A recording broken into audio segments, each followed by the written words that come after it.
परवेज मुशर्रफ वो आपको स्पेशल लाने के लिए प्राइवेट जेट भेजा करते थे। उनकी वालदा आपकी बहुत बड़ी मदद थी। वाहिद आर्टिस्ट था, पॉप आर्टिस्ट, और उन्होंने मुझसे प्यार भी किया मेरे साथ, और मैंने उनसे एक सवाल भी पूछा, उसको मैंने जवाब भी दिया। 25 साल पहले बनाया हुआ आपका गाना ऊंचियां मजाजा वाली, हाँ, वो सुपर डुपर हिट चला गया यार वो मैं खुद भी हैरान हूँ। अच्छा, मैं इसलिए नहीं बोलना चाहता कि मैं नहीं चाहता कि कोई टैक्स वाले उसके पीछे पड़ जाए। मैडम नूरजहान कहा करती थी कि ये लड़का इतना अच्छा गाता है, मेरा दिल करता है मैं कभी मरूं ना। मुझे 1 करोड़ रुपया भी दे कोई तो मैं कॉन्सर्ट नहीं करता, लेकिन मैंने गाने बनाने नहीं छोड़े। बिस्मिल्लाहिर्रहमानिर्रहीम, अस्सलामु अलैकुम नाजरीन, मैं हूँ यासिर अली जंजुआ और आप देख रहे हैं मेरा यूट्यूब चैनल यासिर अली जंजुआ। सबको ईद की बहुत बहुत खुशियां मुबारक हों।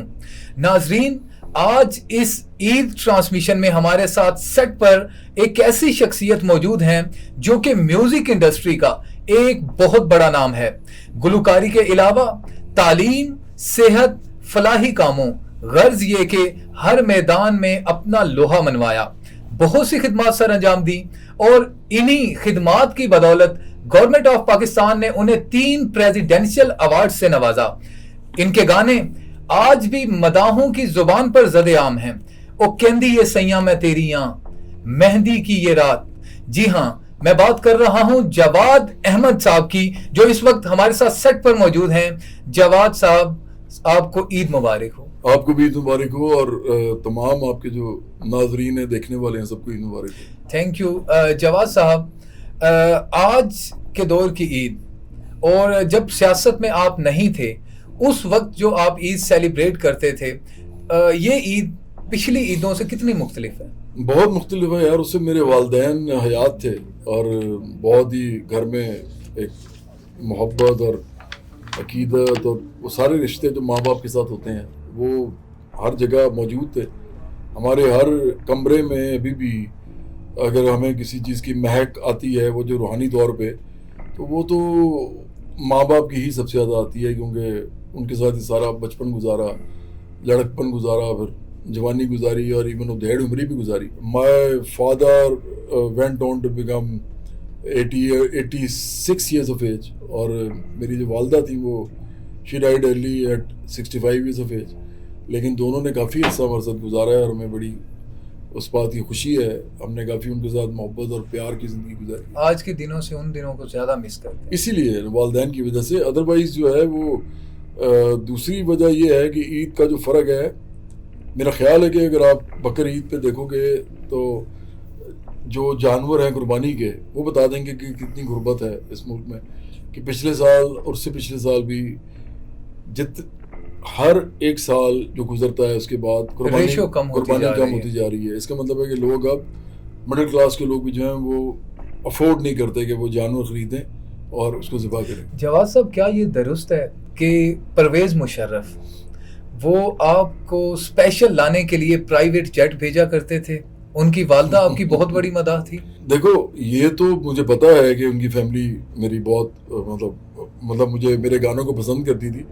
परवेज मुशर्रफ साहब भी बहुत पसंद करते थे, और उस ज़माने में मैं सियासत में नहीं था तो मेरा उनके साथ कोई कन्फ्रंटेशन भी नहीं थी सियासी, और कॉन्फ्लिक्ट भी कोई नहीं था।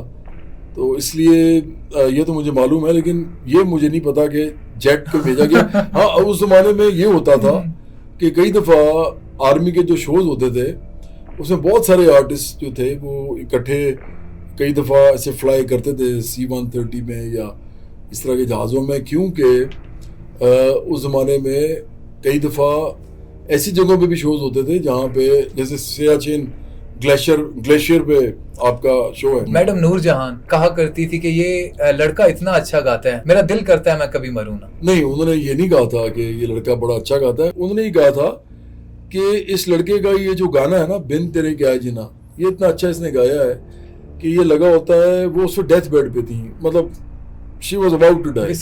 हाँ, तो वो कहती थी कि जब ये लगता है तो मेरा दिल करता है कि मैं फौत ना हूँ ये गाना सुन के। ये ज़िलोमा साहिबा, उनकी जो बेटी हैं, उन्होंने ये बताया था और टेलीविज़न में बताया था और मेरे साथ खड़े होकर बताया था। अच्छा, अहमद भट्ट की जो वालदा हैं, मैं उनकी बात कर रहा हूँ। अहमद भट्ट पॉडकास्ट भी करते हैं। वालदा हैं। अहमद भट्ट की वालदा हैं और कुकी की भी वालदा हैं, उनके एक और बेटे थे उनके साथ भी मेरा बड़ा अच्छा ताल्लुक रहा। ज़िल्लुमा साहिबा के बारे में एक बात और मैं आपको बताऊं कि वो 2 गाने सिर्फ गाती थी जो कि नूर जहां साहिबा के अलावा थे, और वो दोनों मेरे थे। कौन कौन सा? एक ढोलना अपने कॉन्सर्ट पे गाती थी, दूसरा ऊंचिया मजाजा वाली। वाह। तो वो इसीलिए क्योंकि उनकी वालदा की मेरे साथ उनसियत थी, हालांकि मैं नूर जहां साहिबा से कभी नहीं मिला। तो उन्होंने ये बात की थी, तो मुझे इसलिए अच्छी लगती है कि रूना लैला साहबा ने भी मेरा जब मुझे अवार्ड दिया था ना, पीटीवी अवार्ड। पीटीवी अवार्ड बहुत बड़ी चीज़ होती थी उस ज़माने में। कोई चैनल नहीं होते थे, कोई चैनल नहीं होते थे, तो मैंने पीटीवी अवार्ड्स भी लिए हुए हैं बेस्ट सिंगर के। तो उस ज़माने में जब मुझे अवार्ड मिला तो मेरे पास आई अवार्ड देने के बाद, एक्चुअली मेरे पास नहीं आई, माइक पे चली गई। तो उधर जाके कहती हैं कि मैंने आपको बताना था कि जवाद अहमद का ये जो गाना है ऊंचिया में जा वाली, वो मुझे पूरा आता है। रूना लैला साहबा ने ये कहा, और उसके गवाह हैं बहुत सारे, जैसे हैदर इमाम रिजवी साहब इसके गवाह हैं। फिर वो जो बहुत बड़े प्रोड्यूसर हैं ताजर आदिल साहब, वो इसके गवाह हैं। ताजर आलिम साहब वो जो कराची पीटीवी के थे। तो कुछ इस तरह के लोगों ने ना मेरे साथ जो उनसियत का वो किया है ना, ये मुझे रवैया आई डोंट नो किस तरह किया है। हाँ, मेहदी हसन साहब जो थे, उनका जो प्रोग्राम था एक दिन जियो के साथ, आपको पता है उन्होंने मुझे वहाँ बुलवाया था। सुहेल बड़ाई साहब ने मुझे फ़ोन किया, तो मैं उनके प्रोग्राम में बैठा और मैंने उनके साथ, मैं वाहिद आर्टिस्ट था, पॉप आर्टिस्ट, और उन्होंने मुझसे प्यार भी किया मेरे साथ, और मैंने उनसे एक सवाल भी पूछा, उसको उन्होंने जवाब भी दिया। तो वो भी पड़ा हुआ यार, मुझे अब याद नहीं है मैंने उनसे क्या सवाल किया था। मैंने कोई मौसीकी के बारे में किया था, और उस वक्त वो बिल्कुल साहिब फिराश थे, मतलब बीमार थे काफ़ी, लेकिन वो मेरे साथ मिलके बड़े खुश होते थे। मैडम नूरजहान आपका कौन सा गाना पसंद करती थी? बिन तेरे क्या जीना। तो वही आज उन्हें डेडिकेट करके अगर सुना दें आप। मैं बिल्कुल सुना देता हूँ। बहुत ही बड़ी आर्टिस्ट हैं। मैं जिन लोगों के नाम ले रहा हूँ मैं तो उनको छू भी नहीं सकता, इतना बड़ा आर्ट है इनका।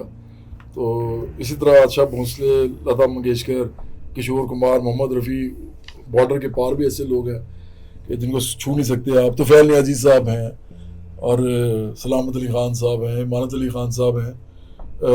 मैं नाम नहीं मतलब चाहता हूँ कि कोई नाम भूल ना जाऊँ। ग़ुलाम अली साहब हैं। तो हम तो सोच भी नहीं सकते इन जैसा गाने का। तो मैं सुना देता हूँ, नूरजहां साहबा को डेडिकेट करता हूँ मैं। बिन तेरे क्या है जीना, बिन तेरे क्या है जीना, मेरे दिल की रानी तुम, मेरी खुशियों का मौसम, मेरे ख्वाबों की ताबीर, मेरे सपनों की तस्वीर। बिन तेरे कैसी यार, वो जीत हो या हार, तेरे संग है सब कुछ, तू ना हो तो बेकार। बिन तेरे क्या है जीना, बिन तेरे क्या है जीना, बिन तेरे क्या है जीना, जीना, जीना। वाह जवाद साहब, बहुत अच्छा। आज भी आपकी आवाज में वही दर्द, वही अभी तो बैठ गई आवाज जो है वो बोल के तो और ये यकीनन आपके लिए भी ये अल्फाज उनके बहुत बड़ी अचीवमेंट हैं कि मेरा दिल करता है कि मैं मरूं ना। और अभी हैरान होता हूँ इस बात पे। हाँ जी, अभी बसंत गुजरी है चूंकि, और बसंत के मौके पे लोगों ने बहुत से नए गाने रिलीज किए हैं, लेकिन 25 साल पहले बनाया हुआ आपका गाना ऊंचिया मजाजा वाली, हाँ, वो सुपर डुपर हिट चला गया यार। वो मैं खुद भी हैरान हूँ। मुझे ना जिंदगी में बड़ी हैरानी है वैसे तो ये भी एक हैरानी है। देखें 2026 में पहली दफा बसंत जब हुई है, कोई 17-18 साल बाद, इतना गैप है जिसमें पूरी जनरेशन आ गई है, उनको मेरा पता नहीं था। तो हुआ ये है, पता नहीं क्यों हुआ ये, उसका किस तरह हुआ। हाँ, मुझे लगता है कि उसकी वजह ये थी ज़्यादा, जो मुझे समझ आती है, कि उसी अहमद आजम वाली सबसे पहले तो पाकिस्तान आइडल में हिट हुआ, एक लड़का हिट हो गया उससे, और वो लड़के ने जैन, उसका नाम था जैन बलोच, मेहंदी की ये रात, सॉरी मेहंदी की ये रात, वो उससे हिट हो गया। वो अब मैंने सुना है कि बहुत ज्यादा पैसे लेके आजकल मतलब शोज भी करा, बड़ी 10-12 लाख ले, खूबसूरत बात है बड़ी। अच्छा, मैं इसलिए नहीं बोलना चाहता कि मैं नहीं चाहता कि कोई टैक्स वाले उसके पीछे पड़ जाए, इसलिए मैं नहीं बोलना चाहता। दूसरा ये कि उच्ची अंदाजा वाली फिर पाकिस्तान आइडल में वो भी आ गया, तो ये दोनों हिट हो गए। साथ ये हुआ कि मैं सियासत में कुछ अरसे से ज़्यादा वायरल रहा हूँ, और मेरा गाना है बहुत बड़ा, और ये बसंत का गाना ही था एक्चुअली। ये जब ये हिट हुआ था ना उच्ची अंदाजा वाली, तो उस ज़माने में परवेज़ मुशर्रफ जो थे उन्होंने नई नई बसंत स्टार्ट की थी, तो ये गाना उससे भी टॉप पे बजता था, हर छत पे बजता था। आपके सारे के सारे गाने जो है ना वो सदाबहार गाने हैं। वो है, मतलब कुछ है मैं मानता हूँ, लेकिन ये टॉप मोस्ट गाना था, तो इसलिए वो हुआ ये कि वो रिवाइव कर गया। तो कुछ लोग जो 17-18 साल पहले जो बसंत देखते रहे थे, और उससे पहले भी बसंत होती थी, तो कुछ लोग 25 साल से देख रहे थे, तो जब उन्होंने बसंत भी देखी और साथ मेरा गाना भी उनको याद आया, उन्होंने मेरा गाना चलाया, उनके बच्चों ने वो सुन लिया, तो मुझे फायदा ये हुआ कि जनरेशन जेन जी जिसको कहते हैं, और अल्फा, जनरेशन अल्फा, वो सारे जो है ना मेरे साथ मुतारफ हो गए, अटैच हो गए आपसे। और ये आने वाली बसंत के लिए हमारे ऑडियंस जरूर गाना सुनना चाहेंगे। मैं तो यही वाला दोबारा गा दूंगा, क्योंकि देखो वैसे तो मैंने गाना कॉन्सर्ट्स करने छोड़ दिए हैं, मुझे 1 करोड़ रुपया भी दे कोई तो मैं कॉन्सर्ट नहीं करता, तो लेकिन मैंने गाने बनाने नहीं छोड़े, मैं वो बनाता रहता हूँ। तो मैंने कुछ गाने बनाए ऐसे जो मुझे लगता है कि अगले बसंत पे शायद वही चल रहे हों, लेकिन ये वाला जो है ना मैं आपके लिए सुना देता हूँ। उच्चे मजा जमली आँख गई तेथों में कुड़ियां जहार गई, तेरी सौ ढोला मर जावांगी मैं जे तेरी मेरी गल्ला बनी, जे तेरी मेरी गल्ला बनी। बहुत शुक्रिया जवाद साहब। हमारे जाते जाते चूंकि ईद का माहौल है और हमारे ऑडियंस को अगर एक ईद गिफ्ट देते जाएं आप, वो क्या? ईद गिफ्ट ये देते जाएं कि अपना एक छोटा सा पैकेज, एक 2 लाइनें 2-3 अपने सॉन्ग्स की, अगर वो हमारे ऑडियंस को पता क्या, मेहंदी की ये रात मैं पैकेज तो नहीं सुना सकता जी, चलो मेहंदी की रात के 2-3 लाइंस कर देता हूँ। मैंने आपको बताया ना, मैं I want to be recognised as a politician now, तो मुझे वो पीछे मैंने छोड़ दिया है वो, लेकिन चूंकि मैं मौसीकी से बड़ा प्यार करता हूँ और मैं इस बात पे प्राइड भी लेता हूँ कि मैंने मौसीकी की है, इतने बड़े ज़बरदस्त आर्ट को किया, तो इसलिए मुझे गाने में मसलाइका नहीं है। लेकिन उससे होता ये है कि आप जब ज़्यादा सिर्फ गाना डोमिनेट कर जाए ना किसी इंटरव्यू को, तो लगता है कि ये सिंगर ही है। असल में मैं पॉलिटिशियन हूँ और पाकिस्तान में एक सबसे बड़ी तारीख की सोशलिस्ट पार्टी बना रहा हूँ। जुड़े में जूही की बीनी, बाह में हार सिंगार, कान में जगमग बाली पता, गले में जुगनू हार, संदल वैसी पेशानी पे बिंदिया लाई बहार, गोरी करत सिंगार, गोरी करत सिंगार, गोरी करत सिंगार, गोरी करत सिंगार। Thank you so much Jawad भाई।